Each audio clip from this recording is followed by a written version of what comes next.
Okay, so welcome back, everybody. Now, on the next slide, you'll see scales, right? And what do we do with scales? That's how we weigh things, determine which has a greater weight. So, as we start to move from myth to Scripture, a really interesting thing happens, is that more credence, more authority is given to Scripture. Now, why would this happen?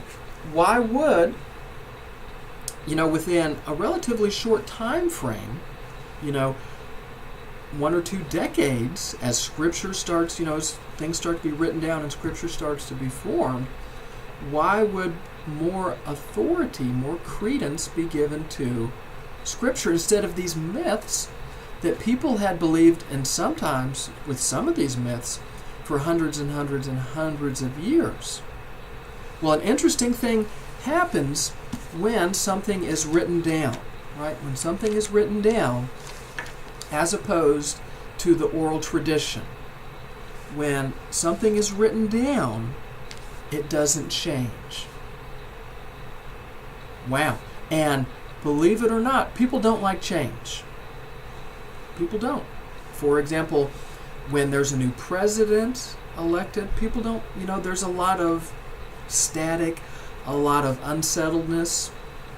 If you get a new pastor in church, there's the same thing. People, we like things to be the same. So as Scripture started to form, people realized, wow, I can't read, but I know that each time that somebody reads from Scripture, it's the same. But I can remember before we had Scripture and people would tell those stories. I like the stories. The stories are the same as in Scripture now. But before, the stories would be different each time, just a little bit, even though the kernel, the essence of that story would be the same. So as we go from myth to Scripture, people, boom, it's all about Scripture. It's all about the book. Why? It doesn't change. So then what starts to happen is that these myths slowly start to evaporate, literally evaporate, as Scripture comes about.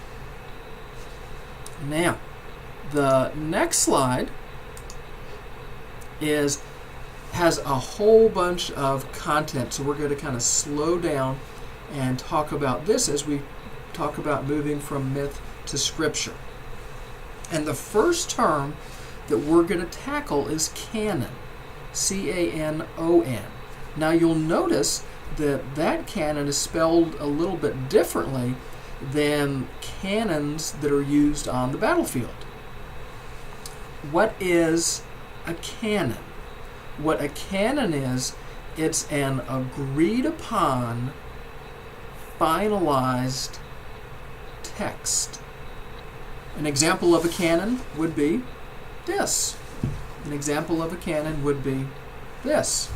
Another example, this. So in other words, when the people of a religion agree upon the content contained therein, it's called a canon. So in other words, Hindus all agree that the Bhagavad Gita, that this is it, right? Boom. Likewise with Buddhists or Christians. So that is a canon. It is an agreed upon text, an agreed upon Scripture. So a lot of people wonder, well, why would we form the canon? Well, what started to happen as we were moving from myth into Scripture is that people would have different copies of different books. Everybody's familiar with the different books of the Bible, so we're going to kind of use that as a working example. So what started to happen is that people had all of these different Gospels. Now, the Gospels that made it into the New Testament are Matthew, Mark, Luke, and John. But there were other Gospels floating around. So then what the early Christians did, the early Christian fathers, is that they realized that they couldn't have all of these different books, these different Gospels, floating around, because some of them contain different teachings than others. So they realized in order to really strengthen their religion, they had to form the canon. They had to gather things together as they were moving forward, and more people were writing and reading, and they didn't want things to be lost. So then what started was the canonization. So what is the canonization? That is the long process of forming Scripture. It wasn't short, it was a long time. You might be wondering, well, hey, Mr. K, how long did the canonization take? Hundreds and hundreds of years. Oftentimes 300, even 400 years for the canonization to occur, for all of those stories to be settled. Now, that process was really involved. The first thing that had to happen with the canonization is they had to evaluate and decide what was going to make the cut. Now, you'll notice on this slide here that there's images of the book of Enoch, the Gospel of Thomas, the Gospel of Mary.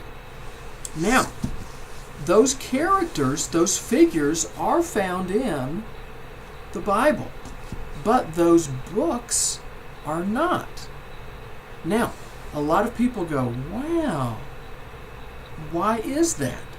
The reason being is that the content in those books is considered non-canonical.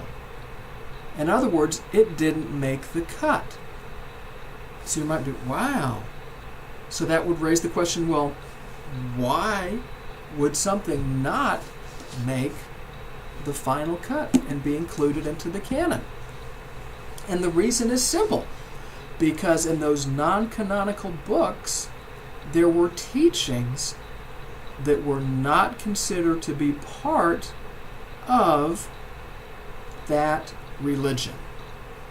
So in other words, the Gospel of Thomas, if you remember Thomas, he was the disciple, the apostle, who said, I'm not going to believe that Jesus has risen unless I can put my finger into the hole on his side and into the where the nails were in his palm.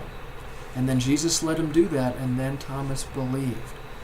But there's parts of the Gospel of Thomas that do not reflect the teachings of Christianity. So guess what they did with the Gospel of Thomas? It didn't make the cut. They had to take that scroll and go home. Likewise with the Gospel of Mary, likewise with the book of Enoch. So this is an amazing thing that not everybody knows. Not everything makes it in to the canon. Some things are left out. Some things are left out because, like we just said, they contain teachings that are contrary to the teachings of that religion. Excuse me. Other books were left out because they were really, in essence, duplicates of earlier books.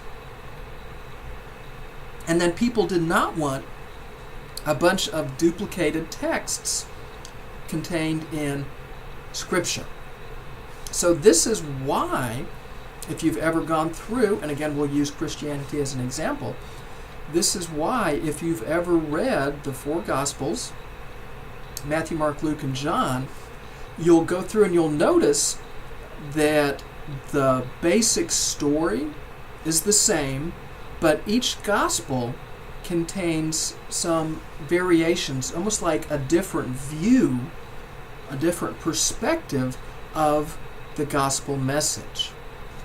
And this is why, called the canonization. Now, what religions have canonized Scripture? Hinduism, Judaism, Buddhism, and Christianity. They all contain canonized Scripture because they all went from myth to Scripture. So they all went through this process hundreds of years long, deciding what's going to make it and what's not. But not the Holy Quran. Why? Do you remember? Exactly. Because the Prophet Muhammad recited the Holy Quran. What does the word Quran mean? Recitation. Wow. So we're a little bit over the 10-minute mark, so we're going to pick up with continue talking about Scripture in the next lecture.